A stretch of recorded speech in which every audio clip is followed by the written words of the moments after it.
चलिए हम लोग नए चैप्टर की ओर बढ़ रहे हैं, ठीक है। नया चैप्टर है ग्रेविटेशन। देखिए इसको एक्चुअली ग्रेविटेशन जो चैप्टर है उसको दो तरीके से पढ़ाया जाता है, दो क्लासेस में। एक तो 11th में ही पढ़ाया जाता है कई जगहों पे, और कई जगह में इसको 12th में इलेक्ट्रोस्टैटिक्स के बाद पढ़ाया जाता है। इलेक्ट्रोस्टैटिक पढ़ाने के बाद पढ़ाने से एडवांटेज ये होता है, ठीक है, कि ग्रेविटेशन जो है वो बिल्कुल मिलता जुलता है इलेक्ट्रोस्टैटिक्स से, ठीक है। तो बच्चे जो है वो बहुत जल्दी कर लेते हैं इस चैप्टर को, है ना, तो ये फायदा रहता है। लेकिन मैं अभी ग्रेविटेशन जो आप लोगों को पढ़ाऊंगा वो इस तरह से पढ़ाऊंगा, है ना, कि 12th के बच्चों का भी कवर हो, मतलब 12th के बच्चे भी जो है उनको भी फायदा हो, और 11th के बच्चे जो है वो भी सीख पाएँ, ठीक है। चलिए हम लोग स्टार्ट करते हैं। हेडिंग आप लोग दीजिए ग्रेविटेशन, ठीक है। देखिए ग्रेविटेशन में हम लोग मासेस के बारे में पढ़ते हैं और मासेस के बीच में फोर्सेस के बारे में पढ़ते हैं, ठीक है। अच्छा, ग्रेविटेशन जो है बहुत ही इंपॉर्टेंट चैप्टर है।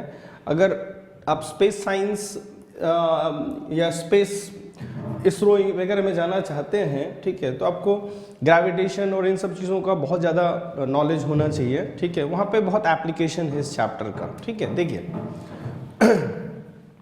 अगर हम दो मास के बारे में बात करें, है ना, तो उनके बीच में एक फोर्स ऑफ अट्रैक्शन होता है। जैसे ये मैं m1 लेता हूँ और ये m2 लेता हूँ, तो इन दोनों के बीच में एक फोर्स ऑफ अट्रैक्शन होगा, ठीक है। और फोर्स ऑफ अट्रैक्शन जो मैग्नीट्यूड होगी फोर्स की वो होगी Gm1 m2 अपॉन r², ठीक है। ये डिस्टेंस जो है अगर r है तो इनके बीच में force of attraction Gm1 m2 upon r² के बराबर होगा। अच्छा, इलेक्ट्रोस्टैटिक्स में आपने देखा होगा कि दो तरह के चार्ज होते हैं, एक पॉजिटिव और नेगेटिव। मास के साथ ऐसी बात नहीं होती है, मास के साथ सिर्फ पॉजिटिव मास की बात होती है ना, फोर्स ऑफ अट्रैक्शन ही होता है। इलेक्ट्रोस्टैटिक में force of attraction, force of repulsion दोनों होते हैं, लेकिन यहाँ पे ग्रेविटेशन में सिर्फ फोर्स ऑफ अट्रैक्शन होता है, ठीक है। अब हम लोग नेक्स्ट पे आते हैं, ठीक है, सुपरपोजिशन प्रिंसिपल। ये तो हो गई दो मास के बीच में फोर्सेस की बात। अगर मान लीजिए बहुत सारे चार्जेस हैं और एक चार्ज पे हमें नेट फोर्स निकालना है, तो हमें क्या करना होगा, फिर से एक बार बोलता हूं, मैं मास को चार्ज बोल गया, ठीक है।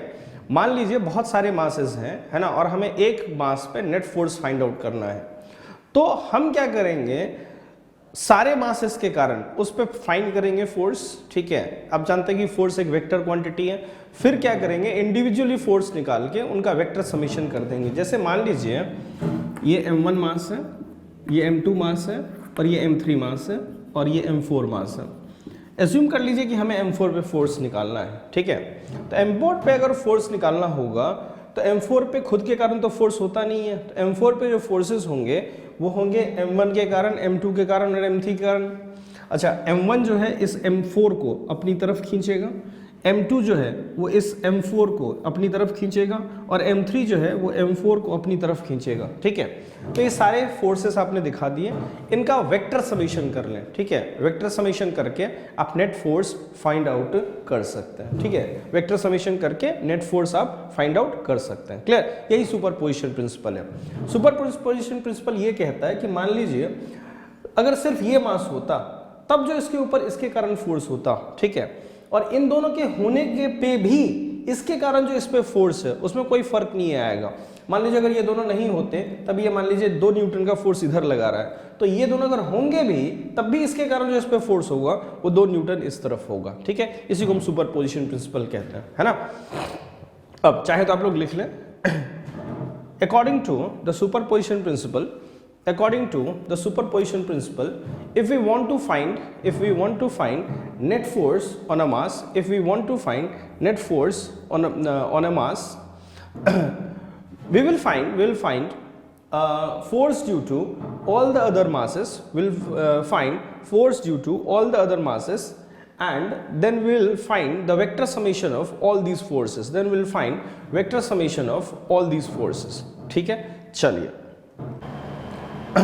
चलिए हम लोग सुपरपोजिशन प्रिंसिपल पे कुछ क्वेश्चंस देख लेते हैं, ठीक है। देखिए ये मान लीजिए m है, this is m and this is m0। ये डिस्टेंस a है, ये डिस्टेंस a है, ठीक है। ये दोनों फिक्स्ड हैं, ये फिक्स्ड है और ये भी फिक्स्ड है, ठीक है। लिखिए find the net force on am not, find the net force on am not, ठीक है। बहुत ही आसान सा क्वेश्चन है। देखिए एम नॉट पे जो फोर्स होगा वो इस एम के कारण होगा और इस एम नॉट पे जो फोर्स होगा इस एम के कारण होगा, ठीक है। एम नॉट यहाँ पे है। अब एम नॉट मान लीजिए मैं एम नॉट हूँ, ये वाला एम, अच्छा जिसके ऊपर आपको फोर्स बनाना है उसी मतलब जिसके ऊपर फोर्स पूछा गया है एरो उसी पे होगा। जैसे मान लीजिए मुझे इसके ऊपर फोर्स बनाना है, ठीक है, तो एरो जो होगा वो इसी के ऊपर होगा। ये एम नॉट, मैं एम नॉट हूँ मान लीजिए, ये वाला जो एम है वो मुझे अपनी तरफ खींचेगा, तो ये वाला एम नॉट मुझे अट्रैक्टिव फोर्स होगा, फोर्स ऑफ अट्रैक्शन होगा, ठीक है। तो वो एम मुझे अट्रैक्ट करेगा, मुझे अट्रैक्ट करेगा, अट्रैक्ट करेगा मुझे अपनी तरफ खींचेगा, तो मुझे इस तरफ खींचेगा, ठीक है। तो इसके कारण जो इस पे फोर्स होगा, इसके कारण जो इस पे फोर्स होगा, इस पे फोर्स इस पे होगा वो इस तरफ होगा, और इसके कारण जो फोर्स इस पे होगा, ठीक है। देखिए ये वाला जो m है वो मुझे अट्रैक्ट करेगा, अपनी तरफ खींचेगा, और ये वाला m भी मुझे अट्रैक्ट करेगा, इस तरफ खींचेगा। तो इसका फोर्स इस तरफ होगा, इसका फोर्स इस तरफ होगा, ठीक है। तो नेट जो फोर्स की वैल्यू होगी रिजल्टेंट की वो कितनी होगी, 0 के बराबर होगी, ठीक है। चलिए हम लोग आगे देखते हैं। मान लीजिए ये m है, ये m है, ठीक है, ये a है, और यहाँ से a दूरी पे एक m नॉट है, ठीक है। लिखिए find the net force on am not, find the net force on am not, ठीक है। शुरू करते हैं हम लोग। देखिएगा हम लोग को मान लीजिए एम नॉट पे नेट फोर्स निकालना है ना। अच्छा मान लीजिए मैं एम नॉट हूँ, तो एम नॉट पे मेरे ऊपर इस एम के कारण जो फोर्स होगा वो अट्रैक्टिव होगा, ठीक है। तो मैं एम नॉट हूँ, ये वाला एम मुझे अपनी तरफ खींचेगा, वो वाला एम भी मुझे अपनी तरफ खींचेगा।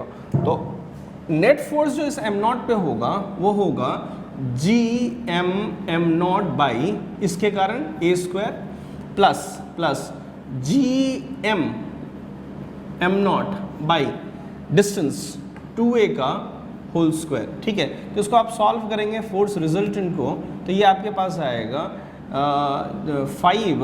5 जी M not upon 4a square के बराबर, ठीक है, 4a स्क्वायर के बराबर। क्लियर। तो इस तरह से आप सुपर पोजिशन प्रिंसिपल जो है वो अप्लाई करके रिजल्टेंट फोर्स निकाल सकते हैं। जैसे मान लीजिए आपसे किसी ने पूछा कि ये m मास है एंड दिस इज m, ठीक है, और यहाँ से x डिस्टेंस पे एक m नॉट मास रखा है, दिस इज a, ठीक है। आपको m नॉट पे नेट फोर्स निकालना है। ये दोनों मान लीजिए फिक्स्ड है ना। m नॉट पे you have to find resultant force. तो m नॉट पे इस m का फोर्स जो होगा वो अट्रैक्टिव होगा, m नॉट पे इसका जो फोर्स होगा वो अट्रैक्टिव होगा। मैंने लाइन ज्वाइन कर दी, फोर्स जो होगा वो इस तरफ होगा, ठीक है। अच्छा फोर्स का हमें वेक्टर रिजल्टेंट निकालना है, ध्यान दीजिएगा, ठीक है। वेक्टर रिजल्टेंट, ये एंगल मान लीजिए थीटा है, ये एंगल भी थीटा होगा, ठीक है। तो ये अगर थीटा है, ये दोनों पैरेलल लाइंस हैं, तो ये वाला एंगल भी थीटा होगा, ये वाला थीटा, तो ये वाला भी थीटा होगा। इस फोर्स के दो component cos theta sine theta, F के दो component cos theta sine theta, तो इस पर जो रिजल्टेंट फोर्स होगा वो 2f साइन थीटा के बराबर होगा, ठीक है, 2f साइन थीटा। चलिए वैल्यूज़ लिखते हैं। अच्छा एक और बात, इसको आप इक्विलैटरल मत ले लीजिएगा, है ना, या 90 डिग्री इसको मत ले लीजिएगा, 60 डिग्री मत ले लीजिएगा। Depending on the value of a and x, a और x पे डिपेंडेंट ये जो एंगल है वो कुछ भी हो सकता है। अगर x बहुत बड़ा है तो एंगल डिफरेंट होगा, 2f साइन थीटा। पहले f की वैल्यू, f होगा G M not divided by distance का होल स्क्वायर, इस डिस्टेंस का होल स्क्वायर, ठीक है। तो ये डिस्टेंस है root of a square plus x square, इसका whole square, that is a square plus x square into sine theta. Sine theta की वैल्यू जो होगी, ठीक है, वो होगी this upon sine theta is x upon, ठीक है,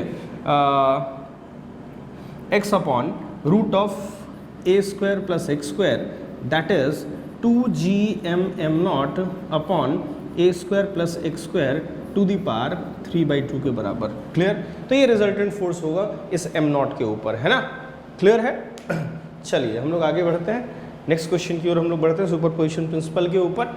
लिखिए find the resultant force on m not in vector form, find the resultant force on m not in vector form. ध्यान दीजिएगा, अगर मैं m नॉट की बात करूं तो m नॉट पे इसका और इसका फोर्स होगा, एम नॉट पे इसका जो फोर्स होगा वो अट्रैक्टिव होगा, इस तरफ होगा, और फोर्स की वैल्यू होगी G M not upon distance square, this A square. अच्छा, इस एम नॉट पे जो इसका फोर्स होगा वो इस तरफ होगा G M not upon distance, that is 2a whole square, तो ये 4a स्क्वायर होगा, है ना। और इस एम नॉट पे इसका फोर्स होगा, मैं लाइन ज्वाइन कर देता हूँ, ऐसा फोर्स ऐसा होगा, और ये 2a है, ये a है, तो ये वाली डिस्टेंस जो होगी वो होगी root of 4a square plus a square, that is root of 5a, ठीक है।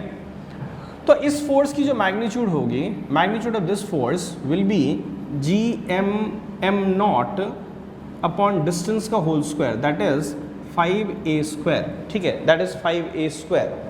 मान लीजिए ये वाला एंगल हम लोग थीटा ले लेते हैं, ठीक है, हमें वेक्टर फॉर्म में लिखना है। देखिए ये फोर्स और ये फोर्स ऑलरेडी x और y में है ना, तो हमें इस फोर्स को रिजॉल्व करना है। इस फोर्स के दो कंपोनेंट होंगे, इधर कॉस कंपोनेंट होगा, इधर साइन कंपोनेंट होगा, ठीक है। कॉस देखिए इधर होगा G M not upon 4a square, इधर होगा G M not upon a square, ठीक है।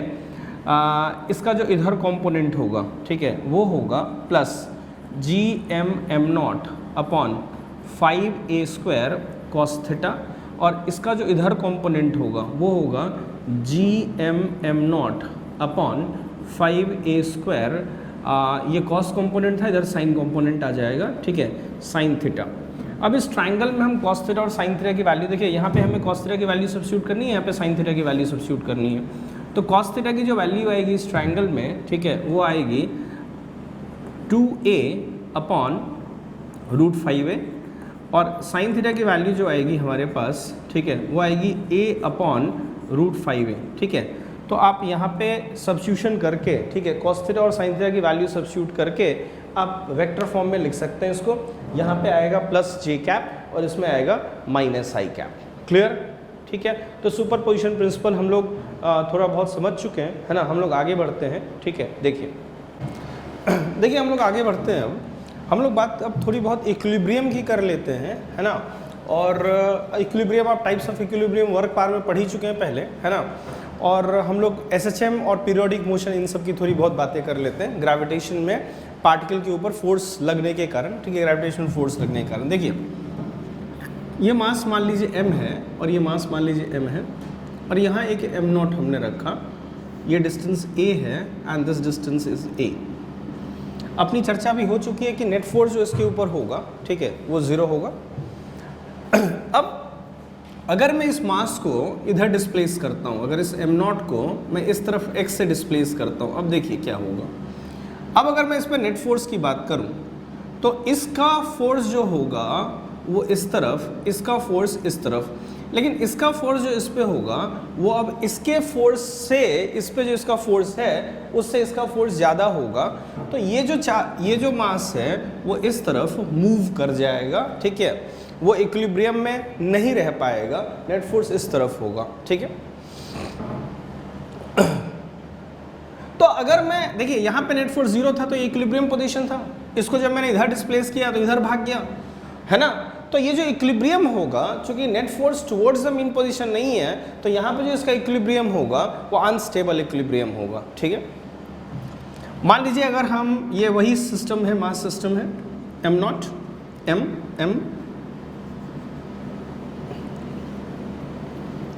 मान लीजिए इस m नॉट को हमने x से इधर डिस्प्लेस करा, m नॉट को,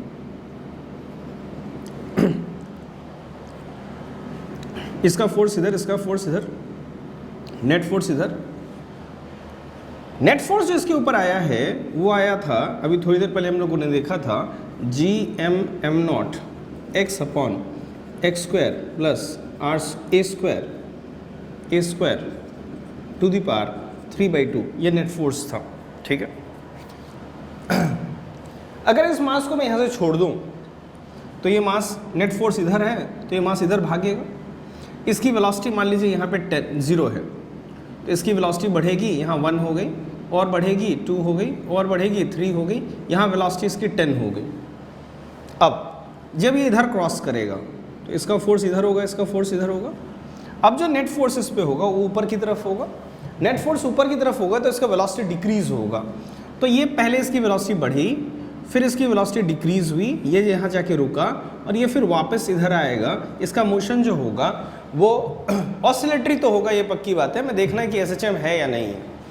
अगर मैं एक्सेलरेशन की बात करूं तो एक्सेलरेशन जो होगा फोर्स अपॉन मास होगा, वो होगा g(m)m0 upon x upon a square plus x square to the power 3/2 और मास नीचे आ जाएगा, है ना। यहाँ पे हम देख सकते हैं कि एक्सेलरेशन, देखिए कोई भी पीरियोडिक मोशन आप जानते हैं कि कोई भी ऑसिलेटरी मोशन एसएचएम तभी होता है जब acceleration directly proportional to x हो। लेकिन हम देख सकते हैं कि यहाँ पे एक्सेलरेशन जो है, यहाँ भी एक्स बैठा हुआ है, तो acceleration directly proportional to x नहीं है, ठीक है। एक तो है कि acceleration directly proportional to x हो, और एक्सेलरेशन जो है वो टुवर्ड्स द मीन पोजीशन, हरदम acting towards the mean position हो, है ना। तो यहाँ पे acting towards the mean position नहीं है, आप देख acting towards the mean position तो है नेट फोर्स, लेकिन एक्सेलरेशन जो है डायरेक्टली प्रोपोर्शनल टू एक्स नहीं है, ठीक है। अब एक चीज़ देखिए, मान लीजिए ये x जो है वो a के रेस्पेक्ट में बहुत छोटा है, तो आप एक्सेलरेशन को लिख सकते हैं। देखिए अगर x बहुत छोटा है तो a square plus x square, x square बहुत छोटा होगा तो a square plus x square को आप a स्क्वायर लिख सकते हैं, और a square to the power 3/2 को आप a क्यूब लिख सकते हैं। तो ये हो जाएगा gmx अपॉन m0 कैंसिल हो चुका है, ठीक है, m0 कैंसिल हो गया है, upon a cube divided by, ठीक है। ये आ गया आपके पास एक्सेलरेशन की वैल्यू, एक्सेलरेशन, ठीक है, एक्सेलरेशन लिख देता हूँ मैं। तो यहाँ से आप देख सकते हैं acceleration is equal to omega square x, आप एसएचएम में पढ़ चुके हैं, तो ओमेगा की वैल्यू होगी root of gm by a cube. तो यहाँ से आप टाइम पीरियड निकाल सकते हैं, t will be equal to 2 by omega के बराबर होगा। क्लियर है, ठीक है। देखिए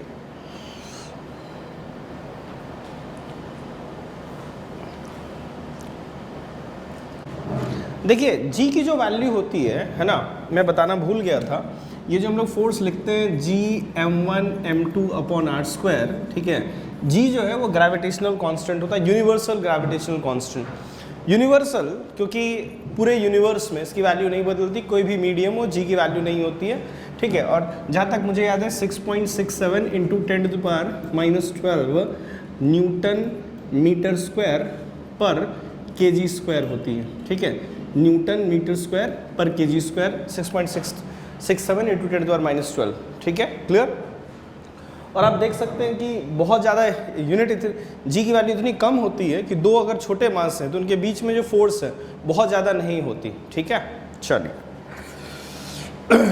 तो हम लोग एसएचएम की बात कर चुके हैं, हम लोग आगे बढ़ते हैं, है ना।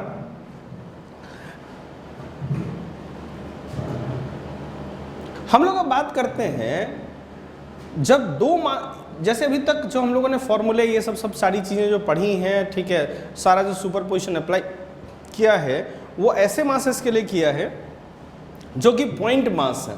मान लीजिए अगर पॉइंट मासेस ना हो, ठीक है, तब हमें निकालना हो तो हम देखते हैं क्या करना होगा। जैसे ये मान लीजिए एक रॉड है ना, मास m का और लेंथ l का, और यहाँ से l दूरी पे एक m0 मास रखा हुआ है, ठीक है। मान लीजिए आपको नेट फोर्स निकालना है m0 पे, है ना। पहली बात कि आप इस रॉड को सेंटर ऑफ मास से रिप्लेस ना करें, ठीक है। याद रखिएगा सेंटर ऑफ मास जो है वो पूरे बॉडी का रिप्लेसमेंट तो है, लेकिन वो सिर्फ लीनियर मोशन के केस में है, जब बॉडी लीनियरली मूव कर रही होती है। ग्रेविटेशन में पूरे बॉडी को आप सेंटर ऑफ मास पे रिप्लेस नहीं कर सकते, ठीक है। देखिए हम लोग कैसे निकालेंगे इसको। देखिए जो इस रॉड के जो डिफरेंट मास है, यहाँ ये मास, ये मास, ये मास, इन सब का इस m0 से जो डिस्टेंस है वो कांस्टेंट नहीं है, वेरिएबल है। ये मास अलग डिस्टेंस पे, ये मास अलग डिस्टेंस पे है, ठीक है। तो हम क्या करते हैं, इसको छोटे छोटे पतले पतले मासेस में बांट देते हैं। इस मास के कारण फोर्स इस पे अट्रैक्टिव होगा, इस तरफ होगा, इस मास के कारण फोर्स अट्रैक्टिव होगा, इस तरफ होगा। तो मैंने क्या किया, यहाँ से x डिस्टेंस पे एक dx विड्थ का एक एलिमेंट ले लिया, ये वाला एलिमेंट मैंने ले लिया dx विड्थ का। अब चूंकि ये देखिए इस मास से इस मास से इस मास से इस एम नॉट का डिस्टेंस कांस्टेंट नहीं था। अब इस एलिमेंट की अगर हम बात करें, इस एलिमेंट की, तो इसकी विड्थ बहुत कम है, dx विड्थ बहुत कम है ना। आप जानते हैं कि dx बहुत छोटा होता है, ठीक है, आप पढ़ चुके हैं कैलकुलस में। तो अगर मैं इस पॉइंट से इस चार्ज मास की बात करूं, इस पॉइंट से इस मास के डिस्टेंस की बात करूं, तो दोनों पॉइंट से इस m नॉट का जो डिस्टेंस होगा वो सेम होगा। तो मैं कह सकता हूं कि ये जो मास है वो x डिस्टेंस पे, क्योंकि x और x प्लस डी में कोई डिफरेंस नहीं होगा, तो इस मास के कारण जो इस पर फोर्स होगा वो होगा g dm है इसका मास m not upon distance square x square, ठीक है। अब इस एलिमेंट का भी फोर्स इधर होगा, इसका भी फोर्स इधर होगा, इसका भी फोर्स इधर होगा, सारे मासेस का फोर्स इधर होगा, तो रिजल्टेंट फोर्स जो है इसका वो इधर होगा। तो F रिजल्टेंट निकालने के लिए हमें सारे फोर्सेस को ऐड अप करना होगा। चलिए m की वैल्यू हम सब्स्टिट्यूट कर देते हैं dm की जो वैल्यू होगी, देखिए इसकी लेंथ dx है, तो m मास का l लेंथ का मास होगा m, यूनिट का होगा m/l, तो इसलिए dx लेंथ का मास होगा m/l इंटू dx, तो what we can write m/l into dx, है ना। तो ये हो जाएगा g m/l into m nought into dx upon x square. Limit put कर देते हैं। जो सबसे पहला एलिमेंट है उसके लिए x की वैल्यू जो होगी, देखिए इस एलिमेंट के लिए x ये होगा, इस एलिमेंट के लिए x ये होगा, इस एलिमेंट के लिए x ये होगा, सबसे आखिरी एलिमेंट के लिए x जो होगा वो 2l होगा। तो इसकी जो लोअर लिमिट होगी l होगी, अपर लिमिट 2l होगी। तो आप लिख सकते हैं g m not upon l। अच्छा x ये हो जाएगा x टू द पावर -2, तो x to the power -2 plus 1 divided by -2 plus 1 और l से लेके 2l तक हो जाएगा। ये हो जाएगा m नॉट बाई l, ये हो जाएगा minus x to the power -1 that is -1 by x, that is m nought into, ठीक है, into upper limit minus lower limit, है ना, -1/2l -1/l, तो ये हो जाएगा -1/2l, तो माइनस माइनस प्लस हो जाएगा, m नॉट बाई 2l के बराबर होगा नेट फोर्स, ठीक है। तो आप देख सकते हैं कि अगर हमें रिजल्टेंट फोर्स निकालना होगा किसी रॉड के कारण या किसी और यूनिफॉर्म डिस्ट्रीब्यूटेड मास के कारण, तो हम इंटीग्रेशन का यूज़ करके रिजल्टेंट फोर्स फाइंड आउट कर सकते हैं। क्लियर है, ठीक है, चलिए।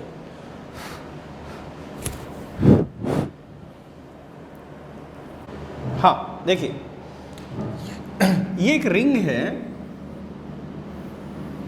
मास m का और रेडियस r का, और इसके सेंटर पे एक m नॉट हमने रख दिया, रेडियस r है। लिखिए find the net force on m not, find the net force on m not, ठीक है। देखिए m नॉट ये जो रिंग है इसको आप डिफरेंट मासेस में बांट सकते हैं, छोटे छोटे मासेस में। इस मास का फोर्स इधर होगा, इस मास का फोर्स इधर होगा, तो ये दोनों एक दूसरे को कैंसिल कर देंगे, ठीक है। सिमिलरली इस मास का फोर्स इधर होगा और इसके जस्ट बगल में जो मास है उसका फोर्स इधर होगा, तो एक दूसरे को कैंसिल कर देंगे। तो हम देख सकते हैं कि इस हाफ में जितने एलिमेंट्स हैं वो इस हाफ के एलिमेंट्स के फोर्स को कैंसिल कर देंगे, और रिजल्टेंट फोर्स जो m नॉट पे होगा कितना होगा, 0। हाँ, क्लियर है सबको, ठीक है। मान लीजिए यही रिंग ऐसा होता, ऐसा, ये m है, ये m नॉट है, ये रिंग ऐसा रखा हुआ ऐसा, और यहाँ से x दूरी पे एक m नॉट रखा हुआ है, ठीक है। ये रिंग ऐसा है और यहाँ से m नॉट पे x डिस्टेंस पे एक m नॉट रखा हुआ है, यहाँ पे x डिस्टेंस पे, ये रेडियस r है। तो देखिए क्या होगा, जैसे ये रिंग है, यहाँ से x डिस्टेंस पे एक m नॉट रखा हुआ है, ठीक है, x डिस्टेंस पे m नॉट, तो ये वाला एलिमेंट इसको ऐसे अट्रैक्ट करेगा, ये वाला एलिमेंट इसको ऐसे करेगा, ये वाला एलिमेंट ऐसे करेगा, ऐसे करेगा, ऐसे करेगा, ऐसे करेगा। अच्छा, अगर हम इस एलिमेंट की बात करें तो ऐसे करेगा। इसके दो कंपोनेंट होंगे फोर्स के, एक तो इधर और एक नीचे। सिमिलरली ये वाला ऐसे करेगा, इसके दो कंपोनेंट होंगे, एक इधर और एक नीचे। तो इसका जो ये कंपोनेंट होगा और इस फोर्स का जो ये कंपोनेंट होगा वो एक दूसरे को कैंसिल करेंगे। सिमिलरली जितने भी ये सब एलिमेंट हैं उसके जो ये कंपोनेंट है ये वाले वो एक दूसरे को कैंसिल कर देंगे तो रिजल्टेंट फोर्स अंदर की तरफ बचेगा। तो अगर मैं एक छोटा सा मास यहाँ पे dm ले लेता हूँ तो उसका जो फोर्स होगा वो ऐसा होगा, ठीक है। ये वाला एंगल मैं थीटा ले लेता हूँ। तो हमें जो यहाँ पे ऐड करना है वो सिर्फ कॉस कंपोनेंट को करना है, क्योंकि साइन कंपोनेंट एक दूसरे को कैंसिल कर देंगे। तो इसके कारण जो इसके ऊपर फोर्स होगा वो होगा g dm m0 upon distance का होल स्क्वायर। ये जो डिस्टेंस होगा वो होगा root of r square plus x square. तो g dm m0 का होल स्क्वायर, इसका डिस्टेंस का होल स्क्वायर, तो हो जाएगा r square plus x square, ठीक है, r square plus x square और into cos theta. Cos theta component को हमें इंटीग्रेट करना है, तो कॉस थीटा की जो वैल्यू होगी वो होगी x upon root of this thing, तो root of r square plus x square. तो नेट फोर्स जो आएगा वो आएगा G M M not x upon r square plus x square to the power 3/2, ठीक है। अब एक चीज़ देखिए, यहाँ पे जो फोर्स है, यहाँ पे जो फोर्स है वो इस तरफ है, ये वाला अभी तुरंत हम लोग बात कर चुके हैं। यहाँ पे अगर वो मास होता तो नेट फोर्स उस पर कितना होता, 0। नेट फोर्स इस तरफ है। अगर मैंने इस रिंग को फिक्स कर दिया और इस एम नॉट को यहाँ से छोड़ा तो इस पर नेट फोर्स इस तरफ होगा, तो इसकी स्पीड धीरे धीरे करके बढ़ेगी। यहाँ पे इसकी स्पीड मैक्सिमम होगी। जब ये रिंग यहाँ पे इसकी वेलोसिटी इस तरफ होगी तो इस तरफ भागेगा, तो अब जब इस तरफ आएगा, है ना, तो फोर्सेस जो होंगे इस तरफ होंगे, रिजल्टेंट फोर्स इस तरफ होगा। रिजल्टेंट फोर्स इस तरफ होगा तो इसकी वेलोसिटी धीरे धीरे घटेगी, ये रुकेगा।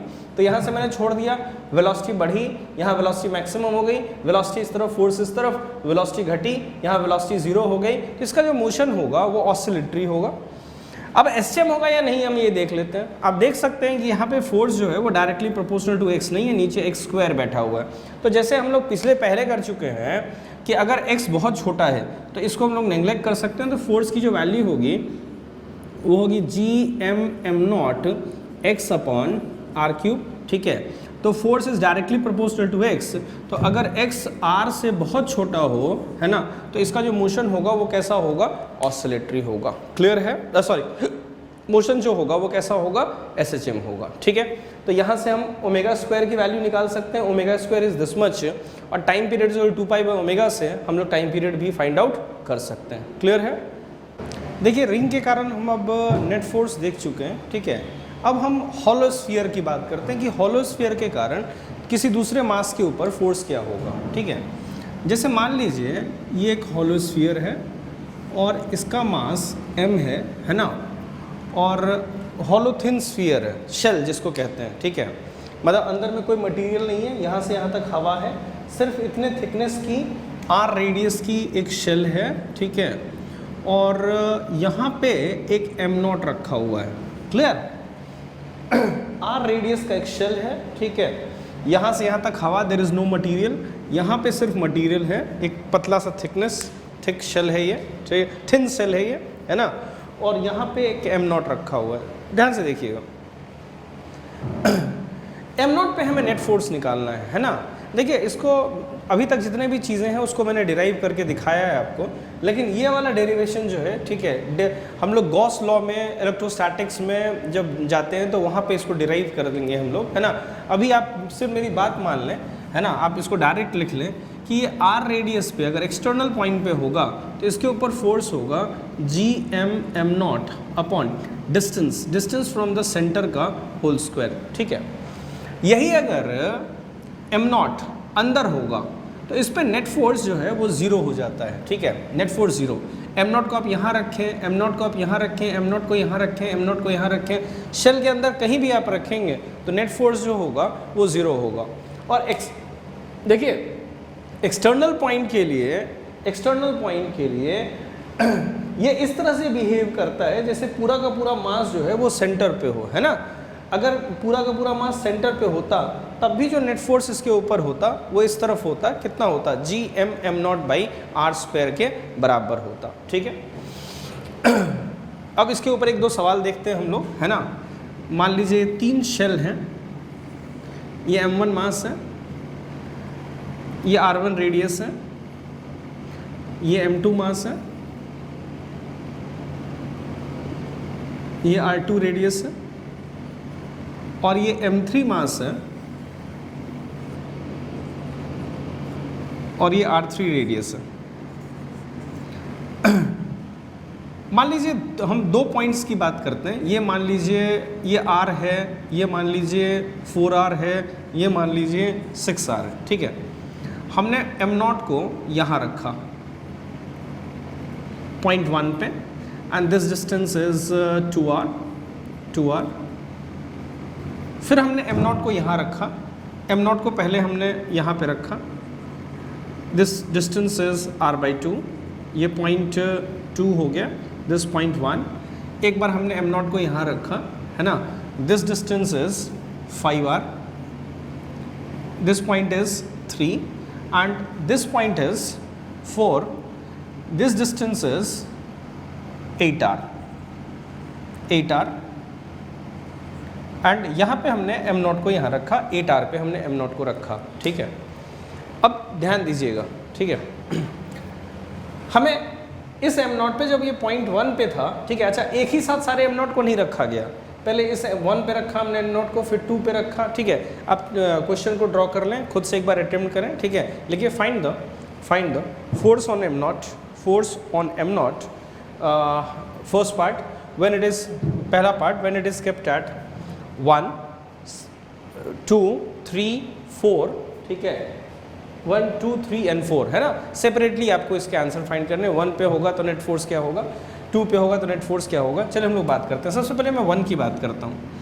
1 की अगर मैं बात करूँ तो इस शेल के ये अंदर है, तो नेट फोर्स इस पे 1 के कारण, शेल इसके कारण 1 के कारण इस पे 0 होगा। शेल 2 के भी अंदर है तो इसके कारण भी 0 होगा। शेल 3 के भी अंदर है तो नेट फोर्स इस पे रिजल्टेंट 0 होगा। तो मैं इसको हटा देता हूँ। अब मैं पॉइंट 2 की बात करता हूँ। अगर मैं पॉइंट 2 की बात करूँ तो पॉइंट 2 पे पॉइंट 2 जो है वो इस शेल के अंदर है, तो इस शेल के कारण इस पे फोर्स 0 होगा। और पॉइंट 2 जो है वो इस शेल के भी अंदर है, तो इस शेल के कारण भी इस पे फोर्स 0 होगा, है ना।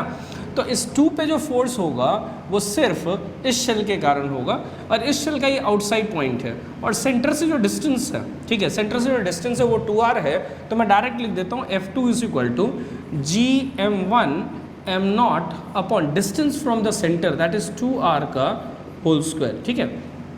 फोर्स जो होगा टूवर्ड्स द सेंटर होगा।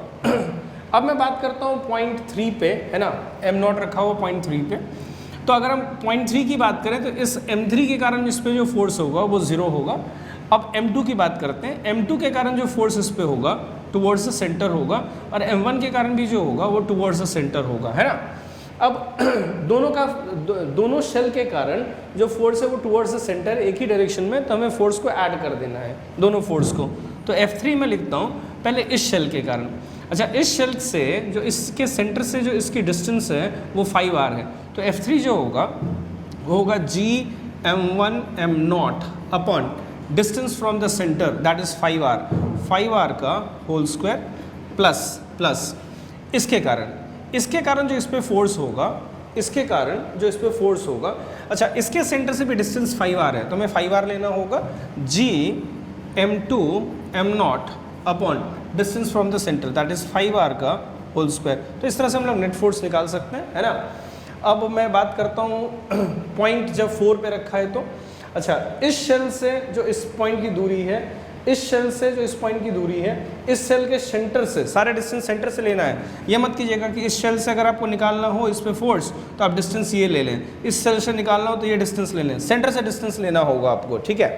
तो सबसे पहले इसके सेंटर से डिस्टेंस 8r है, इसके सेंटर से डिस्टेंस 8r है, इसके सेंटर से डिस्टेंस 8r है m0 का, है ना। अच्छा, तीनों शेल के लिए बाहर पॉइंट पे है, तो नेट फोर्स जो होगा F4 that will be equal to gm1 m0 upon 8r का whole square plus gm2 m0 upon 8r का whole square plus gm3 m0 upon 8r का होल स्क्वायर। तीनों फोर्स को ऐड कर दूंगा मैं, नेट रिजल्टेंट फोर्स इस पे मैं फाइंड आउट कर सकता हूँ। क्लियर है, ठीक है। चलिए हम नेक्स्ट क्वेश्चन पे आते हैं। ये दो शेल हैं थिन, एक का मास 2m है, इसका सेंटर C1 है, दूसरे का मास m है और इसका सेंटर C2 है, ठीक है, दोनों हॉलो शेल है। इसके सेंटर से 4 मीटर डिस्टेंस पे एक m0 मास रखा है ना, और इसके सेंटर के बीच में जो डिस्टेंस है वो 3 मीटर के बराबर है, ठीक है। लिखिए find the net force on am not, find the net force on am not. ध्यान से देखिएगा, एम नॉट के ऊपर जो नेट फोर्स होगा, एक तो इस शेल का फोर्स होगा जो कि इधर होगा, है ना। अच्छा, इस शेल का जो फोर्स होगा वो इसके सेंटर की तरफ होगा, मैंने ये लाइन ज्वाइन कर दी, है ना, और फोर्स इस तरफ होगा। क्लियर। अब अच्छा, ये 3 मीटर है, ये 4 मीटर है, तो ये 5 मीटर होगा, है ना।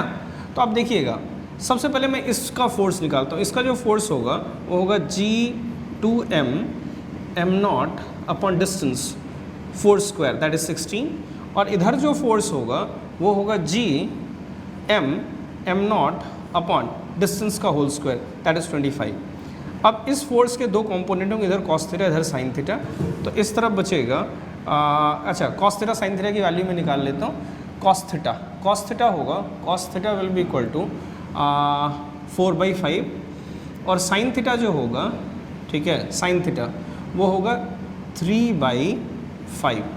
तो इस तरफ होगा कॉस थीटा, तो एक आ गया आपका 2gm एम नॉट अपॉन 16, और gm/m0/25 का कॉस कंपोनेंट दैट इज़ 4/5, तो gm am not upon 25 into 4/5, और इस तरफ जो फोर्स आएगा वो इसका साइन कंपोनेंट आएगा, है ना। तो gm am not by 25 into 3/5, है ना। तो आप रिजल्टेंट जो निकाल सकते हैं, नेट जो x में होगा वो इन दोनों का सम होगा, नेट y में ये वाला फोर्स होगा, तो इन दोनों का resultant root of this square plus this square करके आप रिजल्टेंट फोर्स इस केस में फाइंड आउट कर सकते हैं। क्लियर है। चलिए हम लोग अब बढ़ते हैं सॉलिड स्फीयर की ओर। हम लोग हॉलो शेल देख चुके हैं, मतलब शेल हम लोग देख चुके हैं, अब सॉलिड स्फीयर की ओर हम लोग बढ़ते हैं। देखिएगा, ये एक सॉलिड स्फीयर है और इस सॉलिड स्फीयर का मास m है, और यहाँ से r डिस्टेंस पे एक m नॉट मास रखा हुआ है। हम लोग सॉलिड स्फीयर में हम लोग 2 पॉइंट्स की बात करेंगे, है ना। एक हम लोग इंटरनल पॉइंट की बात करेंगे, हम लोग एक एक्सटर्नल पॉइंट की बात करेंगे।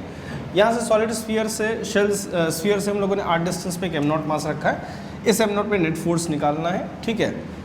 हमने क्या किया, इस सॉलिड स्फीयर को पतले पतले शेल में बांट दिया। एक शेल हम लोगों ने ले लिया ऐसा,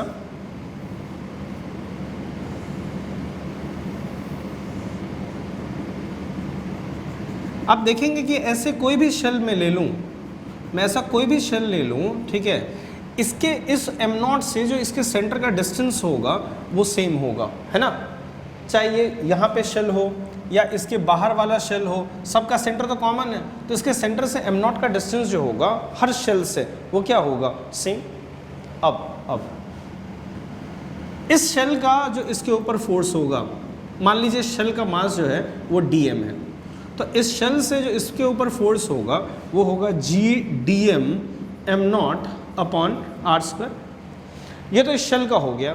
अगर मुझे टोटल फोर्स निकालना है तो मैं जोड़ दूंगा सारे फोर्सेस को, क्योंकि हर शेल के कारण जो फोर्स होगा वो सेम डायरेक्शन में होगा। तो Gm नॉट r कांस्टेंट है, बाहर आ गया, है ना।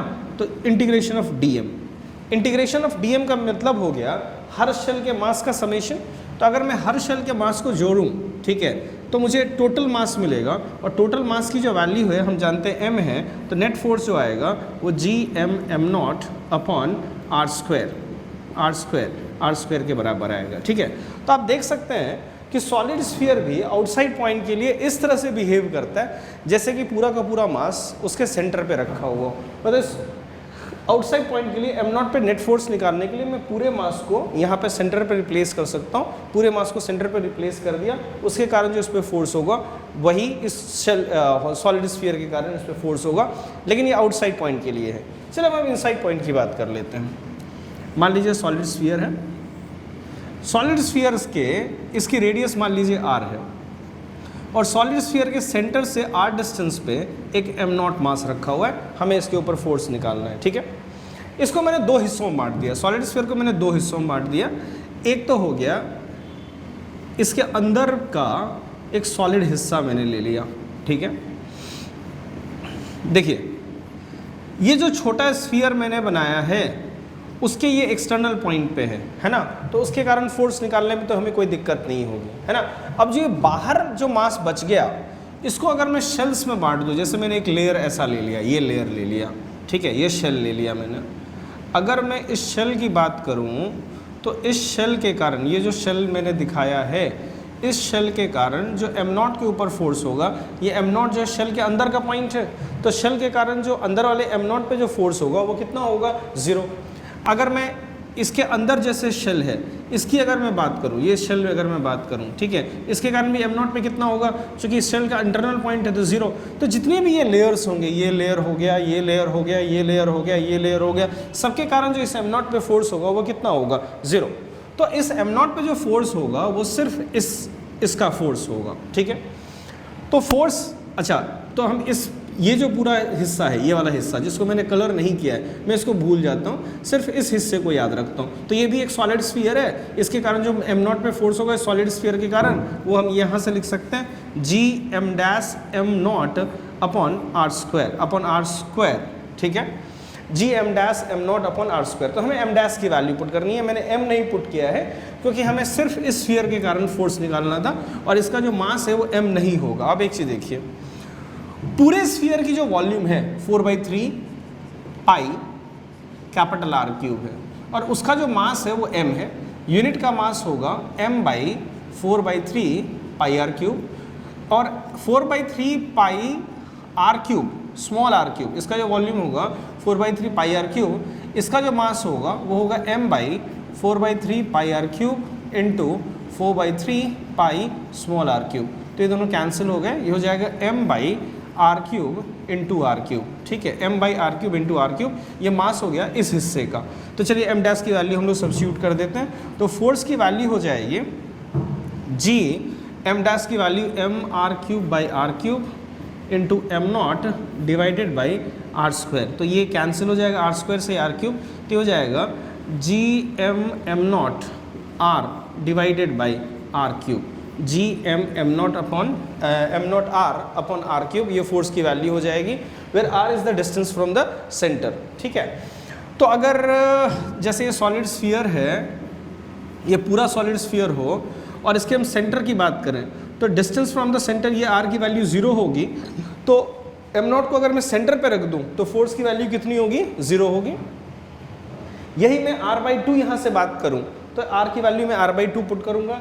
यहाँ से अगर मैं r/3 की बात करूँ, जैसे मैंने टॉप मोस्ट पॉइंट से r/3 की बात करी, तो इस r की वैल्यू जो होगी वो ये वाली होगी r, तो वो r माइनस r/3 होगी, तो वो कितनी होगी, 2r/3 के बराबर होगी। क्लियर है, ठीक है, ये काफ़ी इंपॉर्टेंट है, इसको आप नोट डाउन कर लें, एक बार फिर से रिवाइज करें तब हम आगे बढ़ेंगे, ठीक है। तो हम लोग सॉलिड स्फीयर में ही आगे चलते हैं, है ना। एक क्वेश्चन हम लोग देखते हैं। देखिए, ये एक सॉलिड स्फीयर है, इसका मास m है और रेडियस इसकी r है, और यहाँ इसके सेंटर से, ठीक है, इसके सेंटर से एक 2r डिस्टेंस पे एक m0 मास रखा हुआ है ना, और यहाँ से एक स्फीयर r/2 रेडियस का एक स्फीयर हमने काट के हटा दिया, है ना। तो जो रिमेनिंग पोर्शन बच गया अब ये, उसके कारण इस m0 पे हमें नेट फोर्स फाइंड आउट करना है, ठीक है। देखिए, हम लोग एक काम कर सकते हैं, हम इस पूरे स्फीयर का इसके ऊपर फोर्स निकालें, फिर इस स्फीयर का इसके ऊपर फोर्स निकाल के दोनों को माइनस कर दें, है ना। फिर से एक बार सुनिएगा, हम पूरे स्फीयर का इसके ऊपर फोर्स निकालें और फिर इस स्फीयर का फोर्स इस पे निकाल के और उसको माइनस कर दें, क्योंकि ये हट चुका है अब, है ना, पूरे स्फीयर से। तो मैं पहले पूरे स्फीयर का निकालता हूँ। याद रखिएगा, पूरे स्फीयर का जो सेंटर से डिस्टेंस है वो 2r है, तो फोर्स जो होगा पूरे स्फीयर का वो होगा Gm m0 अपॉन सेंटर से डिस्टेंस, दैट इज 2r का होल स्क्वायर। ये हमारे पास f आ गया। अब मैं इस स्फीयर का निकालता हूँ। अच्छा, ये r/2 है और ये पूरा 2r है, तो ये जो डिस्टेंस होगा इसके सेंटर से, ये वाला डिस्टेंस होगा 2r minus r/2, that is 3r/2 2 के बराबर, ये डिस्टेंस है ना। अच्छा, इसका मास निकालना है हमें।